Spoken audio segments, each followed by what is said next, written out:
Hello दोस्तों, welcome to our YouTube channel education cinema. Last class में हमने chapter 1 को डिस्कस किया था। चैप्टर 1 में जो 5 क्वेश्चन थे उसको हमने डिस्कस किया था। अब हम चैप्टर 2 के ऊपर आ रहे हैं। चैप्टर 2 हमारे पास था केमिकल कॉम्बिनेशन का चैप्टर। और चैप्टर 2 में जैसा कि मैंने आपको इंपॉर्टेंट टॉपिक्स बताए थे, तो उस इंपॉर्टेंट टॉपिक को मैं एक्सप्लेन करने जा रहा हूँ।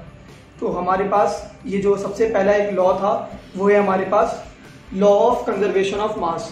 Law of conservation of mass मतलब ये लॉ क्या कहता है हमसे। तो आइए दोस्तों इसको डिस्कस करते हैं। इस लॉ में ये बता रहा है हमें कि matter can neither be created nor destroyed during chemical change but it can change from one form to another form. ये क्या कहना चाह रहा है? ये कह रहा है कि मैटर जो है वो ना ही आप बना सकते हैं और ना ही उसको डिस्ट्रॉय मतलब ख़त्म कर सकते हैं। तो आप क्या कर सकते हैं, आप इसको सिर्फ चेंज कर सकते हैं एक फॉर्म से दूसरी फॉर्म तक। तो आपको मैं एक मिसाल देता हूँ। जैसा कि फर्ज करें आपके पास एक वुड का पीस है। वुड मतलब लकड़ी। तो एक लकड़ी का इतना बड़ा पीस है, सही। तो वुड का ये पीस है। आपने क्या किया, ये वुड के पीस को आपने चाहा कि यार मैं इसको ख़त्म कर दूं, मैं इसको ऐसा कर दूं कि ये ख़त्म हो जाए। तो आपने क्या किया, इसको जला दिया मतलब बर्न किया। बर्न क्या है वो आप स्टोव के ऊपर रख के करें, मतलब कि बर्नर के ऊपर रख के करें, या फिर आप किसी और तरीके से आप इसको जलाएं। तो आपने इसको जलाना शुरू कर दिया, इसको जलाना शुरू किया वुड को। तो जैसा कि आपके पास जैसे जो लकड़ी होती है, वो लकड़ी जब जलती है तो लकड़ी जलने के बाद से वो अपनी फॉर्म को चेंज कर देता है। जैसे लकड़ी वाइट कलर की है या फिर किसी और कलर की है, तो वो लकड़ी जल के काली हो जाती है और काली होने के बाद से वो राख में तब्दील होना शुरू हो जाती है। जब आप उसको और जलाएंगे तो वो राख बनना शुरू हो जाती है। जैसा कि आपके एक पेज है, आपके पास एक पेज है, उस पेज को आपने जलाना शुरू किया। तो जब ये पेज जलाएंगे ना, जब ये इसको बंद करेंगे, आपने इसको बंद किया, जब आप इसको जलाएंगे ना तो ये राख बनना शुरू हो जाते हैं। उसको और आपने जलाया, उसको और आपने कंप्रेस किया, दबाया उसको कि यार ये खत्म हो जाएगी चीज़। तो आपने क्या किया, उसको हवा में उड़ा दिया। तो हवा में उड़ाने के बाद से वो हवा में फैल गया, राख हवा में फैल गया, वो उड़ के दूसरी जगह जाने लग गया। तो ये समझाना चाह रहा था आपको कि मैटर जैसे वुड मैटर है, पेज जो पेज है हमारे पास वो भी मैटर है। तो मैटर आप उसको क्या कर सकते हैं, ना ही आप उसको डिस्ट्रॉय कर सकते हैं कम्प्लीटली और ना ही पेज खुद ब खुद बन सकता है। मतलब पेज बनाने के लिए या वुड बनाने के लिए आपको कोई ना कोई चीज़ रिक्वायर्ड होती है। जैसे कि दरख्त है, दरख्त को आप काटते हैं तो वहाँ से आप क्या करते हैं, पेजेस वगैरह आप फैक्ट्री में पेजेस वगैरह बना लेते हैं, वो दरख्त की लकड़ियों की वजह से। तो लकड़ियाँ हैं, लकड़ियाँ आपको पता है कि दरख्तों से मिलती हैं लकड़ियाँ।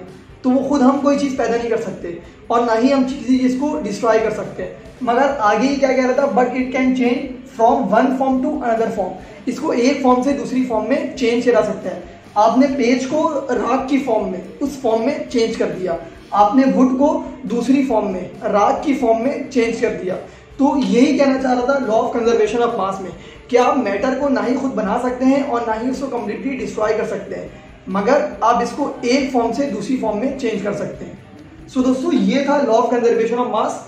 नेक्स्ट वीडियो में हम ये डिस्कस करेंगे जो लॉ ऑफ कंजर्वेशन ऑफ मास में जो एग्जाम्पल है, हम उस एग्जाम्पल को डिस्कस करेंगे।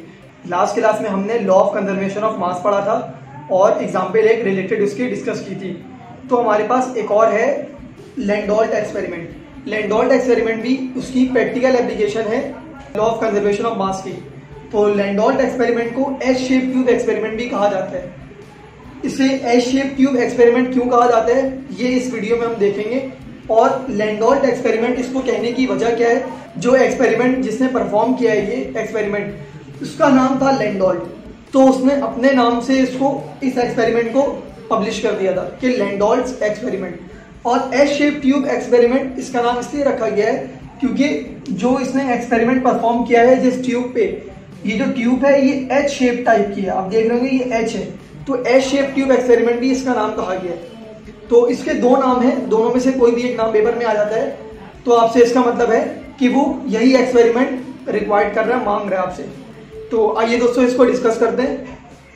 हुआ क्या कि इसने लैंडोल्ट ने क्या किया, लैंडोल्ट ने एच शेप की जो ये वाली बॉटम वाली साइड है, इस साइड को यहाँ से इसने फिल किया AgNO3 से। तो AgNO3 को इस साइड इसने फिल कर दिया, यहाँ से AgNO3 को इसने डाला यहाँ से और यहाँ पे AgNO3 का फिल हो गया। और इस साइड से उसने HCl डाल दिया इस वाले लाइन पे, मतलब कि एच शेप वाली की राइट साइड पे इसने HCl डाल दिया। तो जब इसने डाल दिया, डालने के बाद से इसने क्या किया, एच शेप को, इस ट्यूब को इसने क्या किया, शेक किया, हिला दिया। जब इसने हिलाया इस एच शेप ट्यूब को, तो हिलाने के बाद से दो कंपाउंड्स बन गए।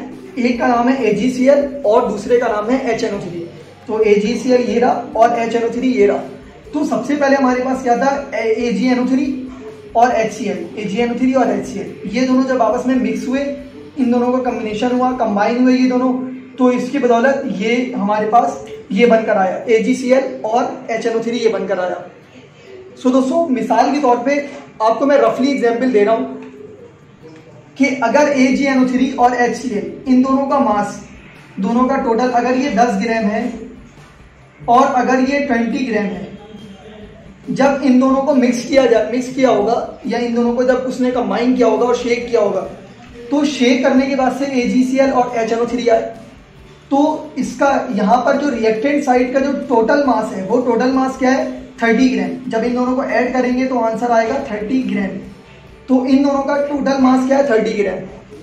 तो जो प्रोडक्ट साइड पे जो मास आएगा, वो टोटल मास क्या आएगा इसका, 30 ग्राम।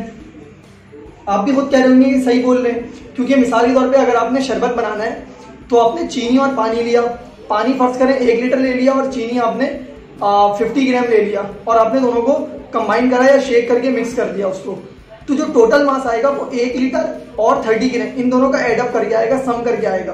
तो यहाँ पर भी यही हुआ, यहाँ पर 30 ग्राम रिएक्टेंट साइड था जो, तो प्रोडक्ट साइड भी क्या हुआ, 30 ग्राम आया। ये प्रैक्टिकल एप्लीकेशन ये बता रहा है कि जो मास रिएक्शन से पहले था वही मास रिएक्शन के बाद आया। तो इस वाली एग्जाम्पल से हमें ये बात पता चली कि हम ये जो मास आया है इसको हम ना ही क्रिएट कर सकते हैं, ना ही इसको हम डिस्ट्रॉय कर सकते हैं। ये जो मास था सबसे पहले, ना ही इसको हम क्रिएट कर सकते हैं, ना ही हम इसको डिस्ट्रॉय कर सकते हैं। ये अपनी फॉर्म चेंज करके इस वाली फॉर्म में आ सकता है, मगर ना क्रिएट हो सकता है, ना ही ये डिस्ट्रॉय हो सकता है। और एक और चीज ये थी कि जितना मास रिएक्टेंट साइड था उतना ही मास प्रोडक्ट साइड था। सिंपल सी एग्जांपल आपको मैंने वाटर और शुगर वाली दी थी। सो दोस्तों, ये जो एक्सपेरिमेंट है, ये एक्सपेरिमेंट है प्रैक्टिकल एप्लीकेशन किसका, कंजर्वेशन ऑफ मास का। आप कंजर्वेशन ऑफ मास बहुत सारी जगहों पर देख सकते हैं। आपको मैंने सिंपल सी एक एग्जांपल दी थी वाटर और शुगर वाली। आप केमिस्ट्री में भी एक और टेक्निकली एग्जांपल देख सकते हैं कि फर्ज करें अगर आपके पास ये कार्बन है और आपके पास ऑक्सीजन है, तो जब कार्बन और ऑक्सीजन, कार्बन को जब जलाएंगे और ऑक्सीजन की प्रेजेंस में, तो फिर यहाँ पर प्रोडक्शन होगी आपके पास CO2 की। तो अगर कार्बन आपके पास यहाँ पर होगा 10 ग्राम और ऑक्सीजन भी होगा आपके पास 10 ग्राम, तो जो इन दोनों का जो प्रोडक्ट आएगा वो CO2 था, तो वो इन दोनों के प्रोडक्ट का मास क्या होगा, 20 ग्राम होगा। इसका मतलब ये है कि रिएक्टेंट साइड जितना मास था वो रिएक्शन के बाद भी उसका उतना ही मास है, उसके मास में कोई चेंज नहीं आया। ये भी आपकी प्रैक्टिकल एप्लीकेशन है इसकी, लॉ ऑफ कंजर्वेशन ऑफ मास की। तो इस तरह हमने लैंडोल्ट एक्सपेरिमेंट या फिर आप इसको एच शेप ट्यूब एक्सपेरिमेंट कह सकते हैं, इसको आज हमने स्टडी कर लिया है। सो नेक्स्ट वीडियो में हम ये डिस्कस करेंगे जो लॉ ऑफ डेफिनेट प्रोपोर्शन है। आपको बताया कि लॉ ऑफ डेफिनेट प्रोपोर्शन का दूसरा नाम है लॉ ऑफ कांस्टेंट कंपोजिशन, तो उसको हम डिस्कस करेंगे नेक्स्ट वीडियो में। सो दोस्तों, उम्मीद करता हूँ हमारी वीडियो आपको जरूर पसंद आई होगी। हमारे इस चैनल एजुकेशन सिनेमा को जरूर सब्सक्राइब करें और हमारे इस वीडियो को जरूर लाइक करें और इस वीडियो को दूसरों तक भी शेयर करें जिन्हें लैंडोल्ट एक्सपेरिमेंट या फिर एच शेप ट्यूब एक्सपेरिमेंट को समझने में मुश्किल होती है। सो दोस्तों, मिलते हैं नेक्स्ट वीडियो में। Thank you.